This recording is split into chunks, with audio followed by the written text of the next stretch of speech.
Hello， 各位亲爱的大朋友、小朋友们，大家好呀！我是杰克辉杰。上期的编年史，我们说到一种神秘的病毒从异世界来袭，人类的科技水平无法抑制病毒的传播，武装力量面对怪物也是犹如螳臂当车。不过好在人类会一手师夷长技以制夷，通过研究异世界的病毒，人类掌握了抽出灵魂的形态化技术。借由这项先进的技术，人类初步拟定了一个大胆的项目，将所有人类灵魂抽出身体的形态计划。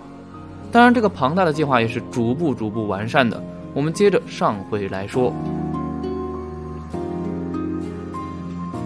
公元2032年，此时人类中的部分上流阶层已经完成了形态化，并且人类已经计划打造半自动化的人工生命系统，即派遣人造人对人类的肉身替代品，也就是人工生命进行集中管理。一方面呢，让人工生命去讨伐突变体，另一方面收集病原体魔素，通过一种名为祭的仪式将病毒送往异世界。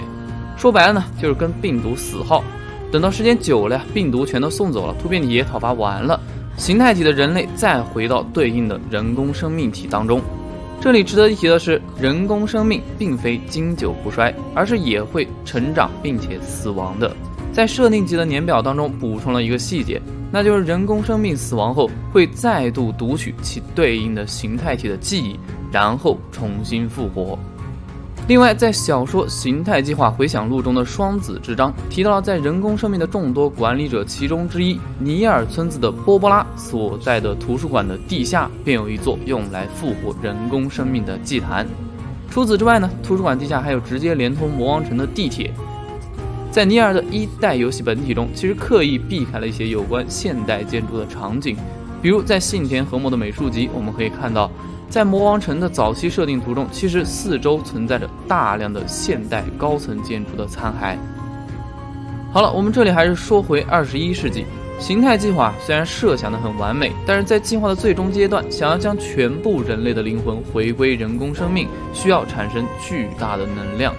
2033年，人类为此执行了黑之书计划。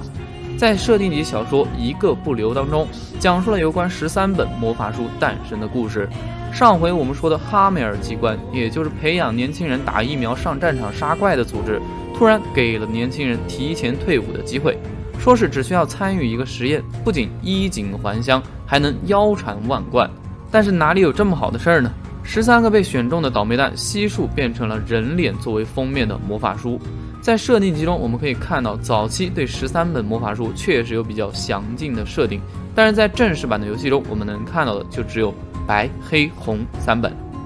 其中白之书呢，就是小说的主角。当黑白二书结合产生的能量，便可以使得所有的人类的灵魂回归人工生命。根据横尾太郎在顶上宴席部分的解释，黑书计划其实有2道枷锁，一道是启动白之书的钥匙，也就是游戏中尼尔所寻找的封印的话语，另一道才是黑白书相结合，然后释放能量。总之，这个黑白书结合的最终目标被灌输在了管理者，也就是人造人迪瓦拉波波拉的系统里。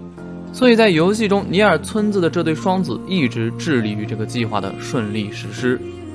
这里呢，多说一点1代的设定集小说标题很多都是涅塔名著的书名，比如这一篇讲述魔法书的一个不留，其实就是来自阿加莎·克里斯蒂的同名小说。而设定集小说中魔法书形成的过程也与阿婆擅长的暴风雪山庄解谜模式非常的类似。然后时间来到2050年，这部分内容来自尼尔人工生命的广播剧 CD《失落的语言，赤红的天空》。其中双子迪瓦拉波波拉的报告显示，这一年他们发现形态化的人类会高概率失去自我意识，并且会变得异常凶暴。他们将这类无意识的个体称作崩坏体。在尼尔1代的游戏中，大部分的敌人便是这种黑色的影子。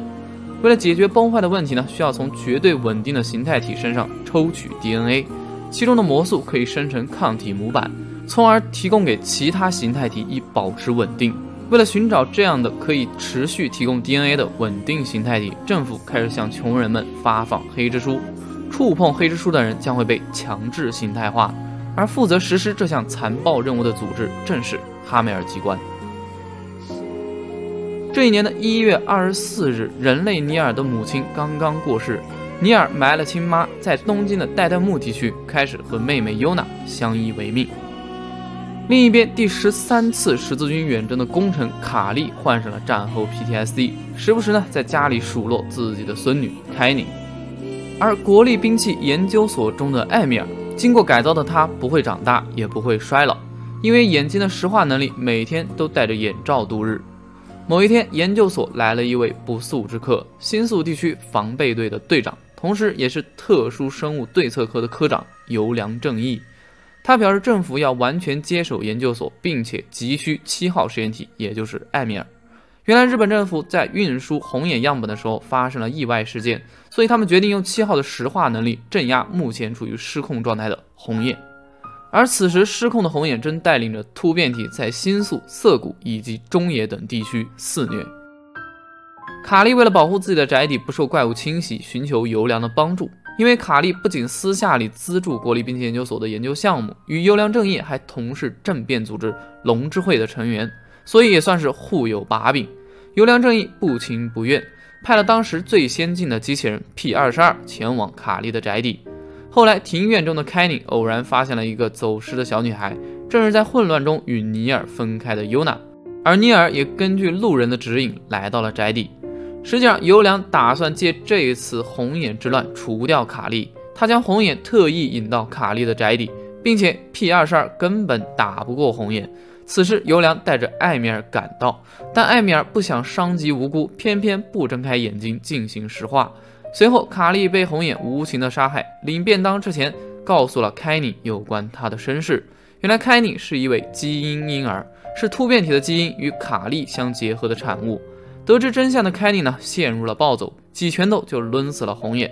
之后研究所回收了7号，为了对应被封印的6号，继续收容所内。组织叛变的游良正义下落不明，成了逃犯。后来他改名更姓，化作杜兰，并且成功进行了形态化。不过政府最终找到了游良，也就是杜兰所对应的人工生命，并且将其摧毁。于是杜兰开始了不断夺取其他人工生命身体的生存方式，随后寄宿在了人工生命凯宁的半边身体内。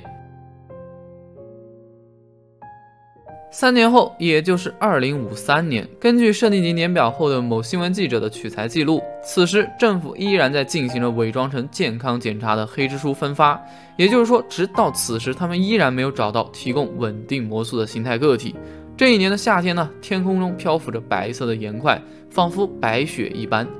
尼尔和尤娜刚刚经历了危险的健康检查，一起躲在了新宿的一家超市当中。是的，这就是尼尔人工生命游戏的序章部分。尼尔为了保护妹妹，不得已触碰了黑蜘蛛。幸运的是，尼尔并没有崩坏，反而获得了黑蜘蛛中的魔力。不幸的是，尤娜快不行了。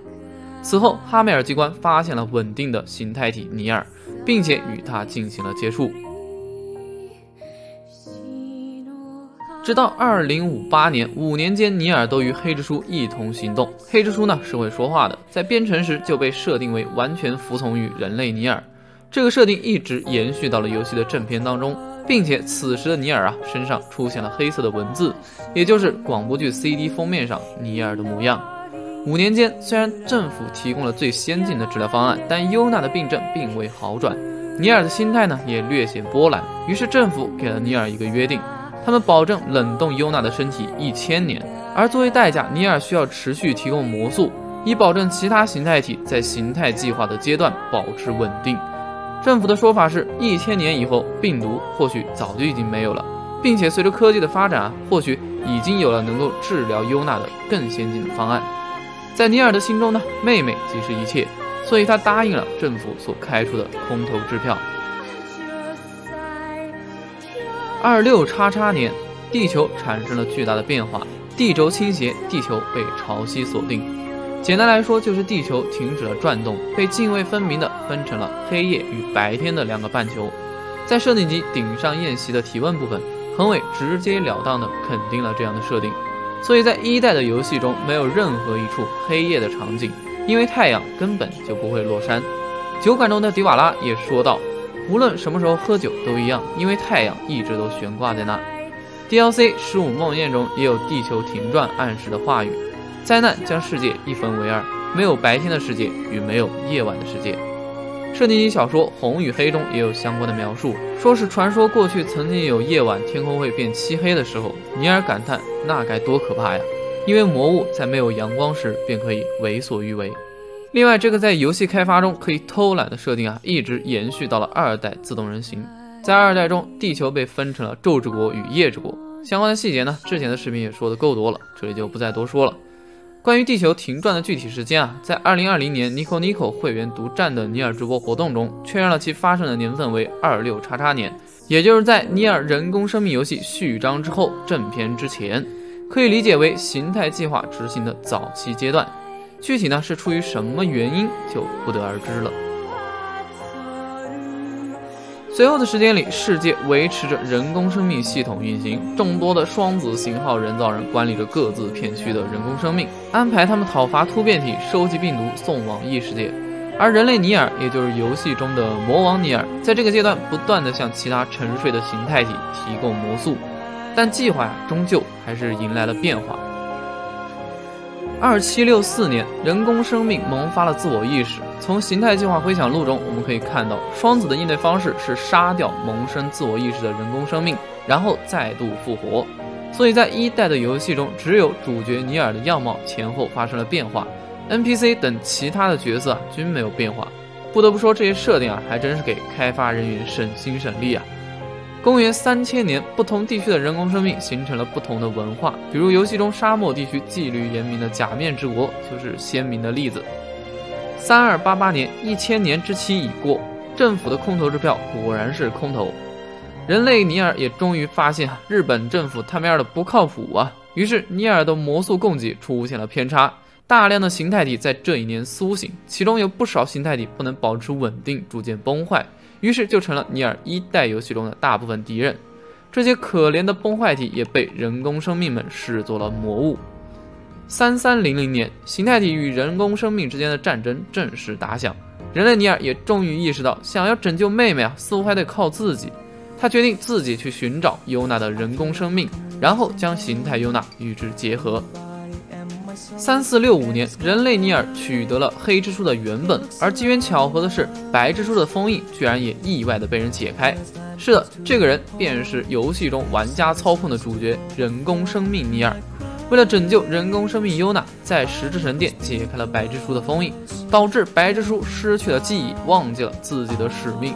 面对人类尼尔的独断专行、崩坏体的肆虐，以及人工生命尼尔打乱计划并且逐渐接近真相，管理者双子迪瓦拉波波拉会采取什么样的行动呢？我们下期视频《尼尔编年史3》再继续讲述吧。